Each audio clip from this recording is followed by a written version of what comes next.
بسم الله الرحمن الرحيم. أهلا بيكم معايا على قناة أميرة وكروشيه. النهاردة إن شاء الله هننفذ مع بعض مفرش كروشيه دائري، رسمته شكلها حلو جدا وإن شاء الله هتلاقيه سهل جدا في شغله. أنا هنا اشتغلت المفرش بخيط اسمه بيوتي، والخيط ده سمكه نفس خيط إليس ديفا، واشتغلته بإبرة مقاس 2.5 الألمونيوم. أخد مني حوالي 95 جرام من الخيط، وطول القطر فيه 43 سنتي. وطبعا مقاس المفرش ووزن الخيط بيختلف معاكي حسب الخيط اللي هتشتغلي بيه. هنا ممكن تشتغليه بخيوط قطن مصري او خيط قطن ايطالي، تشتغليه بخيط غزل رقم 8 هيبقى حلو جدا. اما لو حبيتي تشتغليه كسجادة للأرضية فممكن تشتغليه بخيط مكرمية بيور او اي خيوط سميكة مناسبة للشغل الكروشيه. يلا بينا نبدأ مع بعض إن شاء الله في تنفيذ المفرش.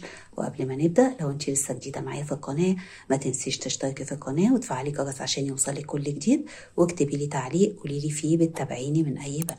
يلا نبدأ على بركة الله. نبدأ بسم الله الرحمن الرحيم. أول حاجة بتعملي عقدة البداية وبتشتغلي 4 سلاسل، 1 2 3 4. بتدخلي جوه أول سلسلة تقفلي بمنزلقة، تسحبي الخيط وبتعديه من على اللفة اللي عليها. السطر الأول بدايته بترتفعي سلسلتين ودول بنعتبرهم عمود، فبتعلي ايدك وانت شغالة السلسلة. سلسلة 2، تاخدي لفة على الإبرة وتدخلي جوه الحلقة وتاخدي معاكي الخيط تحت الشغل عشان تقفليه بالمرة. وهنا هنشتغل 12 عمود بلفة، 1 2 3 4، وهتكمليهم لحد ما يبقى عندك 12 عمود بلفة. أنا كده كملتهم 12 عمود بلفة وبارتفاع السلسلتين، فكده السطر الأول عندنا فيه 13 عمود بلفة.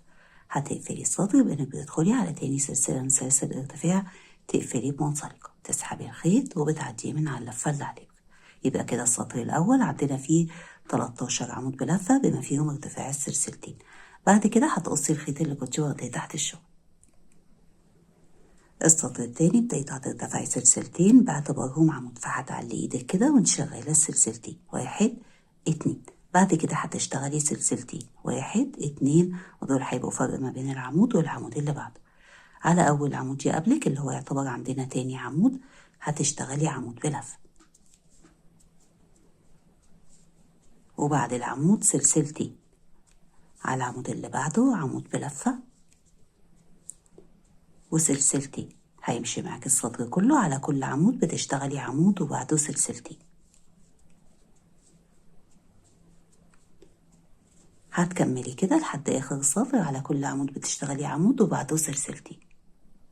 آخر السطر التاني بعد ما كررتي والسطر ماشي معاكي كله عبارة عن عمود سلسلتين، بتقفلي بمنزلقة على تاني سلسلة من سلاسل الارتفاع. احنا عندنا هنا الجزء بيتكرر معانا في السطر 13 مرة. هتعدي كده عشان تتأكدي، 1 2 3 4 5 6 7 8 9 10 11 12 13. السطر التاني بدايته بترتفعي سلسلتين باعتبارهم عمود، فبتعلي ايدك في أول سلسلتين وبعد كده بتشتغلي سلسلتين. على العمود بتشتغلي عمودين، 1 2 وسلسلتين. احنا هنا المفروض بنشتغل على العمود عمودين، فهنيجي آخر السطر ونشتغل العمود الأول. هتشتغلي على العمود اللي بعده عمودين، 1 2 وسلسلتين، وده اللي هيكرر معاكي لحد آخر السطر. على كل عمود بتشتغلي عمودين وبعد العمودين بتشتغلي سلسلتين، 1 2. هتكرري كده لحد آخر السطر. آخر السطر التالت بعد ما كررتي واشتغلتي على العمود عمودين وبعده سلسلتين، احنا هنا المفروض كنا نشتغل على أول عمود عمودين، اتفقنا السلسلتين باعتبارهم تاني عمود، فهنشتغل أول عمود. أول عمود بنشتغله تحت المنزلقة، تمام، تحت المنزلقة اللي قفلنا بيها السطر اللي تحت. تدخلي كده تحت المنزلقة وتشتغلي عمود وبتقفلي المنزلقة على تاني سلسلة من سلاسل الارتفاع، وبيبقى بقى عندك بعدها سلسلتين اللي هما الفرق ما بين العمود واللي بعده. فكده السطر التالت مشى معانا عمودين سلسلتين. السطر الرابع بدايته بترتفع السلسلتين وبنعلي ايدنا، والسلسلتين دول اخر عمود معانا في الجزء. تمام، السلسلتين اللي بنعتبرهم عمود دول اخر عمود في الجزء. هتشتغلي سلسلتين، عندنا عمودين، على اول عمود بتشتغلي عمود وعلى التاني عمودين، يعني بنزود على التاني، فكده بقى عدد الأعمدة 3 وبعدهم سلسلتين، وده اللي هيتكرر معاكي لحد آخر السطر. على أول عمود بتشتغلي عمود وعلى التاني عمودين، 1 2. كده بقى عندنا 3 أعمدة بنشتغل بعدهم سلسلتين. السطر كله هيمشي معاكي عبارة عن 3 أعمدة سلسلتين وبنزود على العمود التاني. آخر السطر الرابع بعد ما اشتغلتي 3 أعمدة سلسلتين، في آخر السطر هيبقى عندك عمود تحت فهنشتغل عليه عمود. احنا المفروض على العمود التاني بنشتغل عمودين، اشتغلنا ارتفاع السلسلتين باعتبارهم تاني عمود، هنشتغل أول عمود فهتشتغليه تحت المنزلقة. كده اشتغلنا العمود وبارتفاع السلسلتين، فكده اعتبر اشتغلنا على العمود عمودين. هتقفلي بمنزلقة على تاني سلسلة من سلاسل الارتفاع، وبكده السطر كله مشى معاكي 3 أعمدة سلسلتين متكررين 13 مرة. السطر الخامس بدايته بترتفعي سلسلتين، 1 2، ودول بنعتبرهم آخر عمود معانا في الجزء. احنا في كل سطر بيزيد معانا عمود في كل جزء. هتشتغلي سلسلتين وهنشتغل على أول عمود عمود وعلى التاني عمود، فكده عمود على التاني عمود، كده 2، وعلى التالت بتشتغلي عمودين، يعني بنزود على آخر عمود. تمام، 1 2، فكده زاد معانا عدد الأعمدة في الجزء وبقوا 4 أعمدة. سلسلتين وبتكرري على أول عمود عمود وعلى التاني عمود وعلى التالت عمودين، 1 2، فكده بقوا 4 أعمدة. بعد ال4 أعمدة بتشتغلي سلسلتين. السطر كله هيمشي معاكي بنفس الطريقة، 4 أعمدة سلسلتين وبنزود على آخر عمود. آخر السطر الخامس بعد ما كررتي والسطر كله مشى معاكي 4 أعمدة سلسلتين، هنكمل الجزء اللي بدأناه في أول السطر. عندنا تحت عمودين، هنشتغل على أول عمود عمود وعلى التاني عمود، واحنا هنا بنزود على التالت فبنشتغل عليه عمودين. السلسلتين هما تاني عمود، أول عمود دايما بنشتغله تحت المنزلقة اللي هو أول عمود في الزيادة.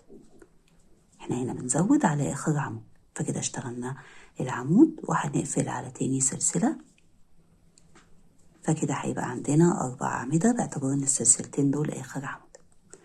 السطر السادس بدايته هترتفعي سلسلتين، ودول بنعتبرهم آخر عمود في الجزء. تمام، وتاني عمود في الزيادة. احنا بنشتغل على آخر عمود عمودين، ده تاني عمود. هتشتغلي سلسلتين وهنشتغل على أول عمود عمود على التاني عمود على التالت عمود على الرابع عمودين، 1 2، فكده زاد عدد الأعمدة وبقوا 5، 1 2 3 4 5. سلسلتين، وهو ده اللي هيكرر معاكي، والجزء هيبقى عبارة عن 5 أعمدة سلسلتين. بنشتغل كده على أول عمود عمود وعلى التاني عمود على التالت عمود، فكده بقوا 3، على الرابع بنشتغل عمودين فبنكملهم 5. زي ما انت شايفة احنا بنزود دايما على آخر عمود. تمام، بعد كده بقى بتشتغلي سلسلتين وبتكرري لحد آخر السطر، وفي آخر السطر بنكمل الجزء اللي بدأناه في الأول. آخر السطر السادس بعد ما كررتي والجزء ماشي معاكي 5 أعمدة سلسلتين، هنكمل الجزء اللي بدأناه في أول السطر، فهنشتغل 3 أعمدة على كل عمود عمود، 1 2 3، واحنا هنا ارتفاع السلسلتين هما العمود الخامس، فهنشتغل العمود الرابع تحت المنزلقة اللي هو العمود اللي يعتبر أول عمود في الاتنين اللي بنشتغلهم على آخر عمود. هتقفلي بمنزلقة على تاني سلسلة من سلاسل الارتفاع، وبيبقى عندك بعدها سلسلتين اللي هما الفرق ما بين العمود واللي بعده. تمام، احنا في أول المفرش بنشتغل تزايد، التزايد كله بيمشي بالشكل اللي احنا اشتغلناه ده. فأنا دلوقتي هشتغل معاكي السطر ده، وانت بعد كده هتكرري لحد ما أقولك توصلي للسطر الكامل. طريقة التزايد واحدة في كل السطور. أول السطر بنرتفع سلسلتين ودول بنعتبرهم آخر عمود في الجزء اللي هو تاني عمود على آخر عمود. تمام. لما بنيجي في آخر السطر بنشتغل أول عمود اللي هم احنا بنشتغل عمودين على عمود، أول عمود منهم بنشتغله تحت المنزلقة. تمام. يبقى احنا دايما في أول السطر بنرتفع سلسلتين وبعد كده بتشتغلي سلسلتين، دول بيبقوا فرق ما بين الجزء واللي بعده. هنشتغل هنا هيبقى عدد الأعمدة هيزيد ويبقوا 6، فهتشتغلي على أول 4 أعمدة على كل عمود عمود. 1 2 3 4 وعلى آخر عمود بتشتغلي عمودين، فكده 5 6. يبقى في كل سطر بيزيد معانا عمود في الجزء، يعني في السطر الجاي هيبقى عندك 7 أعمدة سلسلتين. تمام. هو ده اللي بيتكرر معاكي وهي دي طريقة التزايد. بنشتغل على كل عمود عمود، هيزيد بقى معاكي عدد الأعمدة بعد كده، فبتشتغلي على كل عمود عمود وآخر عمود بتزودي عليه وبتشتغلي عمودين. 1 2، فبيزيد معاكي عمود في كل جزء زي ما شفتي كده. تمام. بعد ما بتشتغلي عمودين على آخر عمود بتشتغلي سلسلتين وبتكرري ده كده لحد آخر السطر. هاجي أقفل معاكي السطر وبعد كده بقى انت بتكرري بنفس الطريقة كده لحد ما هقولك. أنا كده كملت لحد ما وصلت لآخر السطر واشتغلت على كل عمود عمود، والعمود اللي قبل الأخير اللي هو يعتبر أول عمود بنشتغله على العمود الأخير بنشتغل عمود تحت المنزلقة، وبعد كده بتقفلي على تاني سلسلة من سلسلة الارتفاع وبيبقى باقي عندك بعدها سلسلتين. احنا في الأول بنشتغل تزايد، فدي طريقة التزايد. هتشتغلي كده بنفس الطريقة لحد ما توصلي ان انت تكمليهم 13 سطر، وفي السطر ال 13 الجزء هيبقى عبارة عن 12 عمود سلسلتين. تمام. هتكرري كده لحد السطر ال 13 بنفس طريقة التزايد ونرجع نكمل. أنا كده كملت عدد السطور لحد ما بقى عندي 13 سطر. 1 2 3 4 5 6 7 8 9 10 11 12 13. في السطر 13 الجزء كان عبارة عن 12 عمود سلسلتين. 1 2 3 4 5 6 7 8 9 10 11 12 والسلسلتين. لما بتكرري بقى وتوصلي للسطر 13 بنبدأ نشتغل في السطور اللي بعد كده. أول حاجة هتدخلي المنزلقة على أول سلسلة وتشتغلي غرزة حشو، تنزلي كده تحت السلسلة وتشتغلي غرزة حشو، ودي بتعتبر أول سلسلة معانا، وبعدها سلسلة، فكده يعتبر تحت السلسلتين اشتغلنا عمود سلسلتين، وبنشتغل على كل عمود من ال 12 عمود، مفيش تزايد خلاص. 1 2 3 4 5 6 7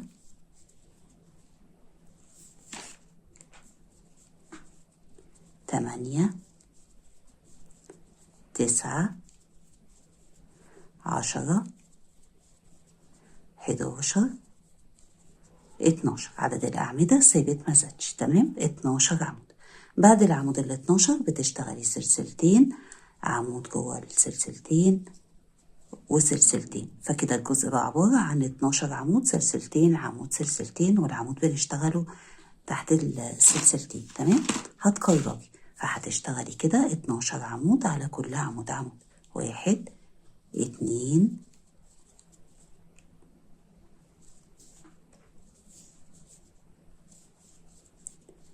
3 4 5 6 7 8 9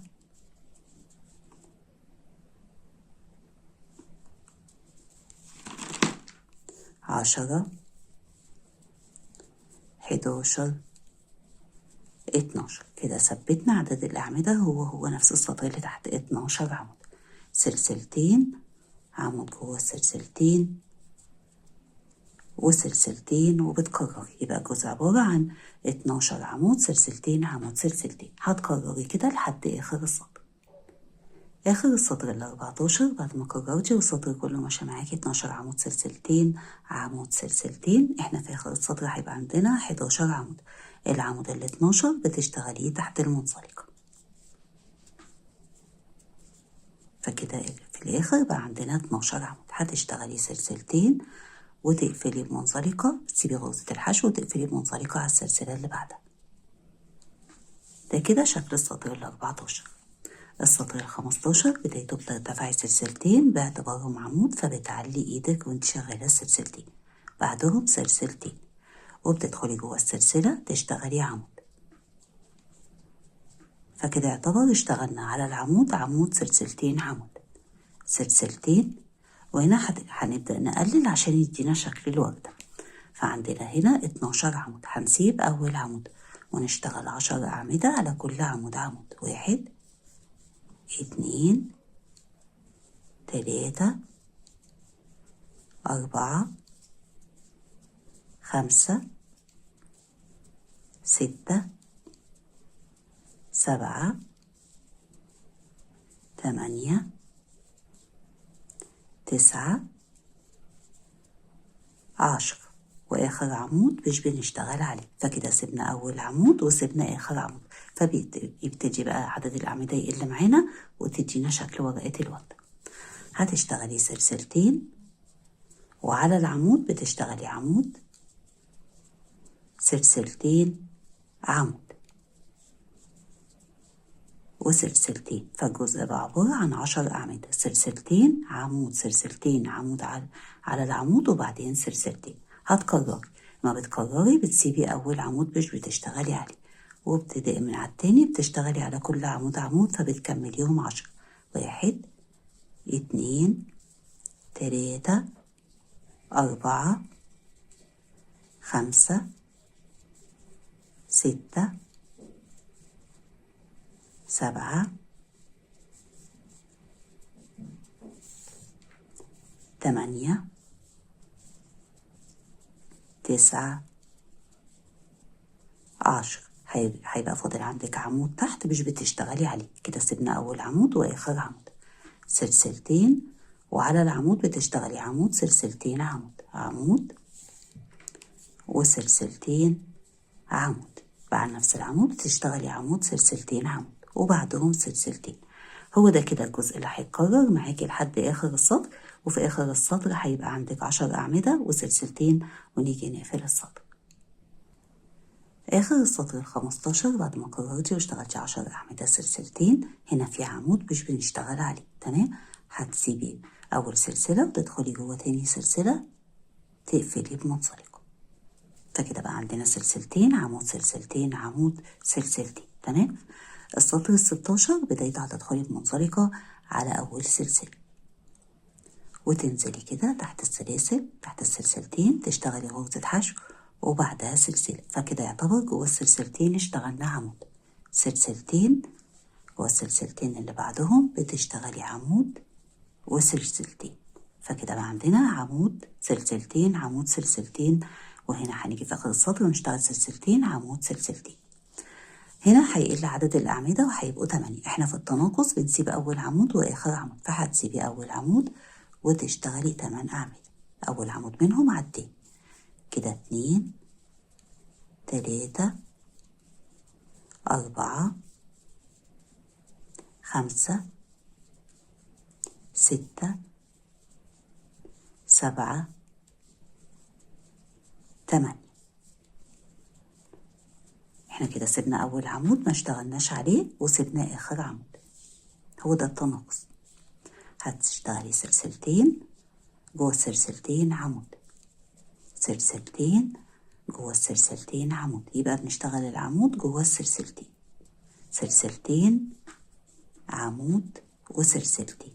فكده عندنا 1 2 3 4 من السلسلتين و3 من العمود. بعد كده بقى بتكرري بنفس الشكل كده، بتسيبي أول عمود وابتدائي من على التاني بتشتغلي 8 أعمدة على كل عمود عمود. كده 2 3 4 5 6 7 8. واخر عمود مش بنشتغل عليه، سلسلتين، عمود جوه السلسلتين، سلسلتين، عمود جوه السلسلتين، سلسلتين، عمود جوه السلسلتين، وسلسلتين، وبتكرر. يبقى احنا بنشتغل العمود جوه السلسلتين، ما بنشتغلش على العمود. هو ده كده الجزء اللي هيكرر معاكي لحد اخر السطر، وهنيجي في اخر السطر نكمل الجزء اللي كنا بدأنا. اخر السطر 16 بعد ما كررتي واشتغلتي اخر 8 اعمدة، هنا بتسيبي العمود الاخير فبتشتغلي سلسلتين وعمود جوه السلسلتين، سلسلتين، وبتقفلي بمنزلقة على تاني سلسلة. يعني هنعتبر غرزة الحشو سلسلة، بتقفلي على السلسلة اللي فوقها، بتقفلي كده بمنزلقة. السطر 17 بدايته بتدخلي بمنزلقة على أول سلسلة وتنزلي تحت السلسلتين تشتغلي غرزة حشو، وبعدها سلسلة. كده يعتبر اشتغلنا عمود جوه السلسلتين، سلسلتين، عمود جوه السلسلتين، سلسلتين، ويبدأ الجزء نشتغله مع بعض. والجزء اللي هشتغله معاكي هو اللي بيتكرر لحد آخر السطر. هتسيبي أول عمود وابتداء من على التاني هتشتغلي 6 أعمدة على كل عمود. 1 2 3 4 5 6. وآخر عمود مش بنشتغل عليه، فكده بقى عندنا 6 أعمدة، سلسلتين، عمود جوه السلسلتين، سلسلتين، عمود جوه السلسلتين، سلسلتين، عمود جوه السلسلتين، وسلسلتين، عمود جوه السلسلتين، سلسلتين. فكده بقى عندنا 4 من العمود، 1 2 3 4 و5 من السلسلتين. فالجزء عندك عبارة عن 6 أعمدة. هتكرري كده من أول العمود الأول لحد السلسلتين، هتكرري كده لحد آخر السطر، وفي آخر السطر هنيجي نكمل الجزء ده. آخر السطر 18 بعد ما اشتغلتي آخر 6 أعمدة بتشتغلي سلسلتين، عمود جوه السلسلتين، سلسلتين، عمود جوه السلسلتين، وسلسلتين، وبنقفل على السلسلة. تسيبي غرزة الحشو وتدخلي جوه السلسلة تقفلي بمنزلقة. السطر 18 بدايتها هتدخلي بمنزلقة جوه السلسلة وتشتغلي تحت السلسلتين غرزة حشو، بعدها سلسلة. كده يعتبر اشتغلنا عمود جوه السلسلتين، سلسلتين، عمود، واحنا بنشتغل العمود جوه السلسلتين، سلسلتين. وهنا الجزء هيبقى عبارة عن 4 أعمدة. اللي هشتغله معاكي ده هو اللي هيتكرر معاكي. بتسيبي أول عمود وتشتغلي ابتداء من على تاني عمود 4 أعمدة على كل عمود. كده 1 2 3 4. بعد ال4 أعمدة بتشتغلي سلسلتين، عمود جوه السلسلتين، سلسلتين، عمود جوه السلسلتين، سلسلتين، عمود جوه السلسلتين، سلسلتين، عمود جوه السلسلتين، سلسلتين، عمود جوه السلسلتين، وسلسلتين. فكده الجزء بقى عبارة عن 4 أعمدة، وعندنا من العمود 5، 1 2 3 4 5، ومن السلسلتين 6. بيبدأ بقى معاكي التكرار. بتسيبي أول عمود وابتداء من على التاني تشتغلي 4 أعمدة وبتكرر. هو ده الجزء اللي بيتكرر معاكي من أول 4 أعمدة لحد السلسلتين. آخر السطر الثامن بعد ما 18، آخر السطر 18 بعد ما كررتي واشتغلتي آخر 4 أعمدة بتشتغلي سلسلتين، عمود جوه السلسلتين، سلسلتين، عمود جوه السلسلتين، وسلسلتين، عمود جوه السلسلتين، سلسلتين، وبتقفلي منزلقة على السلسلة. تسيبي غرزة الحشو وتقفلي منزلقة على السلسلة. ده كده شكل السطر ال18. في السطر ال18 خلص معانا شكل الوردة، ده كده شكلها. السطر ال19 بدايته بتدخلي بمنزلقة جوه السلسلة وتشتغلي غرزة حشو كده تحت السلسلتين وترتفعي سلسلة كده، يعتبر اشتغلنا عمود جوه السلسلتين، سلسلتين عمود جوه السلسلتين. في السطر ال19 السطر كله هيمشي معاكي عمود سلسلتين، هتشتغلي سلسلتين وتسيبي عمود 2 وعلى التالت تشتغلي عمود، سلسلتين عمود جوه السلسلتين، سلسلتين عمود جوه السلسلتين، سلسلتين عمود جوه السلسلتين، سلسلتين عمود جوه السلسلتين، سلسلتين عمود،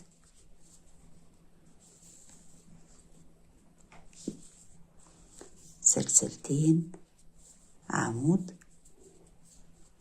وسلسلتين. تمام، يبقى السطر كله هيمشي معاكي عمود سلسلتين، دايما بنشتغل العمود جوه السلسلتين. تمام، اما لما بتوصلي للاربع اعمده فبتشتغلي سلسلتين والعمود بتشتغليه على تالت عمود، بتسيبي الاول والتاني وعلى التالت بتشتغلي عمود وسلسلتين، ويتكرر بقى معاكي عمود جوه السلسلتين وسلسلتين، ولما بتوصلي للجزء اللي فيه 4 أعمدة بتشتغلي العمود على تالت عمود. هتكرري كده لحد آخر السطر. آخر السطر 19 بعد ما اشتغلتي آخر سلسلتين بتقفلي بمنزلقة على السلسلة، تسيبي غرزة الحشو وتدخلي جوه السلسلة تقفلي بمنزلقة. ده كده السطر 19. السطر 20 بدايته تدخلي بمنزلقة جوه السلسلة وتحت السلسلة بتشتغلي غرزة حشو وبعدها سلسلة، فكده يعتبر جوه السلسلتين اشتغلنا عمود. هتشتغلي تحت السلسلتين تاني عمود، فكده يعتبر اشتغلنا تحت السلسلتين عمودين. على العمود عمود جوه السلسلتين، يعني تحت السلسلتين عمودين، 1 2. على العمود عمود جوه السلسلتين عمودين، على العمود عمود جوه السلسلتين عمودين. ده اللي بيتكرر معاكي لحد آخر السطر. على كل عمود بتشتغلي عمود وجوه كل سلسلتين بتشتغلي عمودين، 1 2. تمام، هتكرري كده لحد ما توصلي لآخر السطر وهاجي أقفل معاكي السطر. آخر السطر 20 بعد ما كررتي واشتغلتي آخر عمودين جوه السلسلتين بنشتغل العمود الأخير تحت المنزلقة، يعني بدل ما هنشتغل على العمود عمود بنشتغله تحت المنزلقة. ادخلي كده تحت المنزلقة اللي قفلنا بيها السطر اللي تحت وتشتغلي عمود وبتقفلي بمنزلقة على السلسلة. السطر 21 بدايته هتشتغلي غرزة حشو على أول عمود يقابلك وسلسلة، كده يعتبر اشتغلنا على العمود عمود. على اللي بعده عمود كده 2 3 4 5، فكده يعتبر اشتغلنا 5 أعمدة على كل عمود عمود، وأول عمود منهم هو غرزة الحشو سلسلة. 4 سلاسل، 1 2 3 4. هتسيبي عمودين 1 2 وابتداء من على التالت بتشتغلي 5 أعمدة على كل عمود عمود، 1 2 3 4 5. بعد ال5 أعمدة 4 سلاسل، 1 2 3 4. تسيبي عمود 2 وابتداء من على التالت بتشتغلي 5 أعمدة على كل عمود عمود، 1 2 3 4 5. بعد ال5 أعمدة بتشتغلي 4 سلاسل، 1 2 3 4. تسيبي عمود 2 وابتداء من على التالت بنبدأ نكرر 5 أعمدة على كل عمود عمود،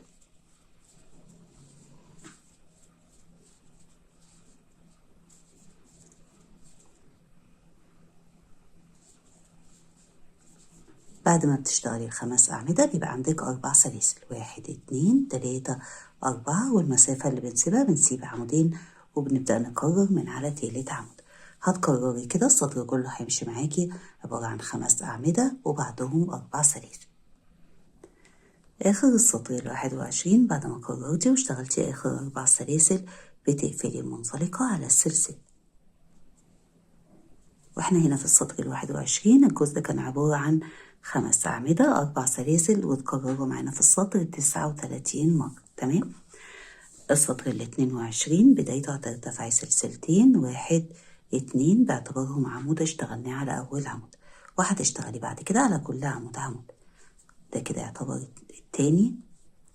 كده 3 4 5 اشتغلنا كده 5 أعمدة باعتبار ان السلسلتين أول عمود، سلسلتين حشو جوه السلاسل، سلسلتين وبنكرر. الجزء عبارة عن 5 أعمدة على كل عمود عمود، 1 2 3 4 5. وبعد ال5 أعمدة بتشتغلي سلسلتين حشو جوه السلاسل وسلسلتين. بتكرري كده لحد آخر السطر، 5 أعمدة على كل عمود عمود وبعدهم سلسلتين حشو سلسلتين.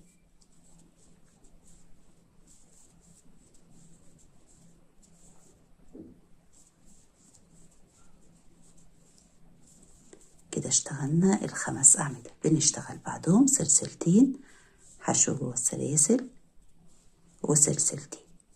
هو ده كده الجزء اللي بيتكرر معاكي لحد آخر السطر. هتكرري ونرجع نقفل السطر مع بعض.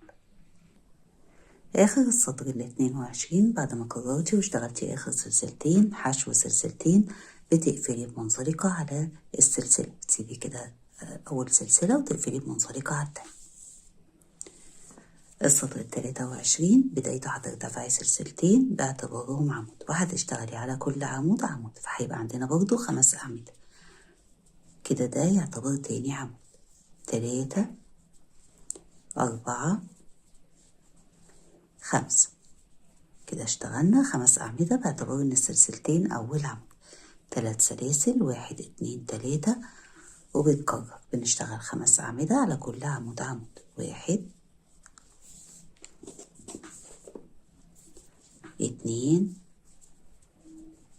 3 4 5. بعد ال5 أعمدة 3 سلاسل 1 2 3. هو ده اللي بيتكرر معاكي، 5 أعمدة على كل عمود عمود، 1 2 3 4 5. وبعد ال5 أعمدة 3 سلاسل 1 2 3. هتكرري كده لحد آخر السطر، 5 أعمدة على كل عمود عمود وبعدهم 3 سلاسل. آخر السطر 23 بعد ما اشتغلتي آخر 3 سلاسل بتقفلي منزلقة على تاني سلسلة من سلاسل الارتفاع. ده كده شكل السطر 23. دلوقتي هنشتغل السطر 24 وده هيبقى آخر سطر معانا في المفرش. هتدخلي المنزلقة على أول عمود يقابلك اللي هو يعتبر تاني عمود، وعلى التالت هتشتغلي غرزة حشو. كده اشتغلنا غرزة حشو على تالت عمود.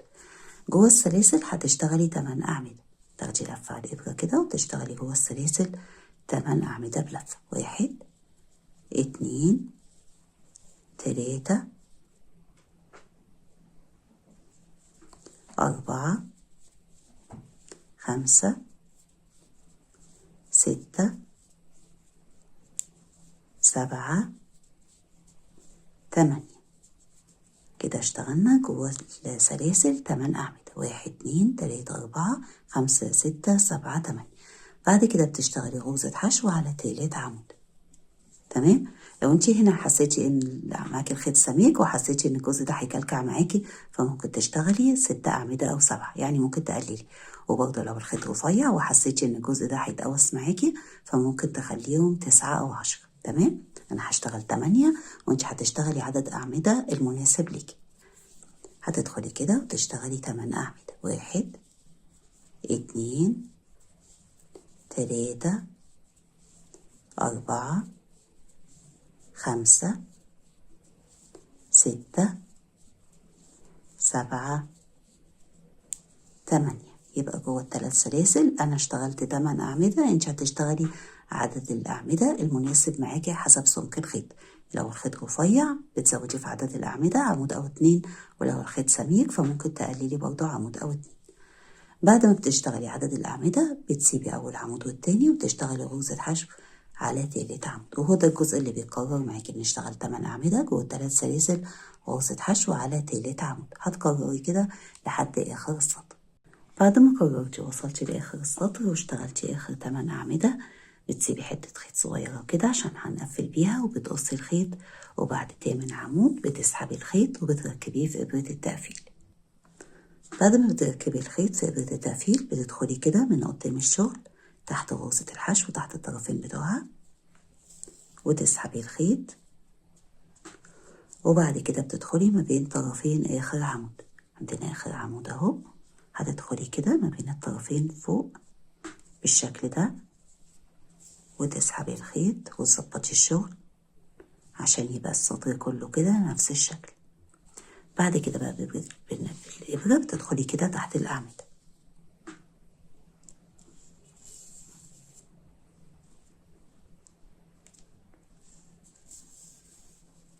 وبعد كده بتقصي الخيط. ده كده شكل المفرش بعد ما خلاص طبعا انت شايفاه مفرود معانا وشكله حلو جدا. انا بكده خلصت معاكي فيديو المفرش. اتمنى الشرح يكون كان واضح ليكي، وان شاء الله نتقابل في فيديو جديد، ولحد ما نتقابل اسيبكم في رعاية الله، والسلام عليكم ورحمة الله وبركاته.